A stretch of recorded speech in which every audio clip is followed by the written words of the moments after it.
In our next experiment, you guys will be making solutions. This is a tutorial just to show you how to make solutions so that you're better prepared once we get to the experiment.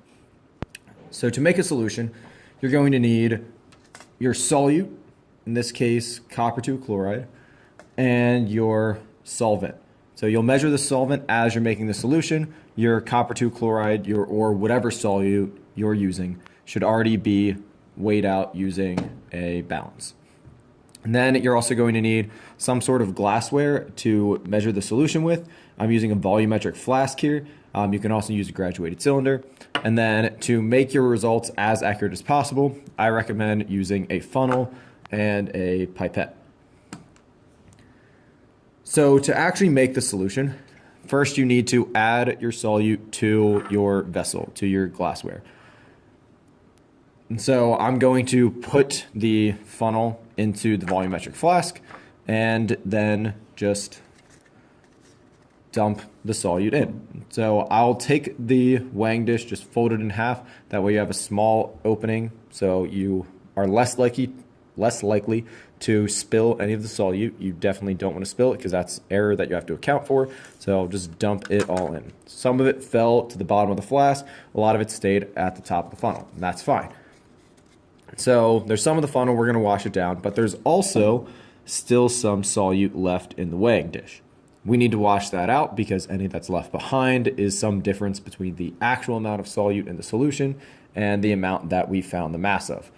So to get the rest out, I'm just going to take my weighing dish, hold it over the funnel, and then I'll use my distilled water, the squirt bottle, and just rinse out any little specks that I see. And you're going to rinse out every little speck that you see. You definitely don't want to leave anything behind. So now everything's rinsed out, it's clean, there's just water in it. So I can put the weighing dish to the side, I can even just throw it away. And so I also want to check the funnel. The funnel's clean, all of the solute is out of that. I'll put that to the side, don't need that anymore. So have the solute in my volumetric flask. If you look at it, there is still some solid in the flask. So that's green solid there, it hasn't dissolved yet. So to get that to dissolve, we're just going to swirl the flask around. Now when you do this, you want to make sure you're holding on tightly. Volumetric flasks are very precise, but because they're very precise, they can also be very expensive. So you're going to hold on tightly to the bottom of the neck and then just swirl it around. It'll only take a few seconds, at least for copper 2 chloride. For other compounds, it might take longer. So we have all of our solute dissolved, but we're not at the right concentration. We did the calculations for 50 milliliters, or at least in this case, I did it for 50 milliliters, so I need that volume.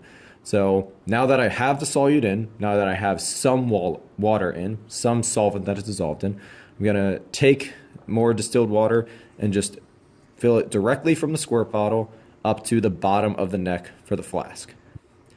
As you do this, you'll notice that the solution is shimmering. That's just the copper chloride being diluted throughout the solution. It's not like reacting or anything, it's totally fine. It just looks kind of neat. Okay. So I filled up my flask up to the bottom of the neck, but I don't want to fill it anymore because I want to be as precise as possible. And so volumetric flasks, they have a line that you fill the flask to. And so this white line is exactly 50 milliliters, like 50.00 milliliters.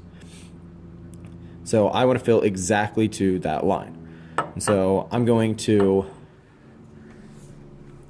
use the pipette to do that. So I'm going to take the lid off of my squirt bottle, then put the pipette in, just fill it with water, and then add it slowly to my flask.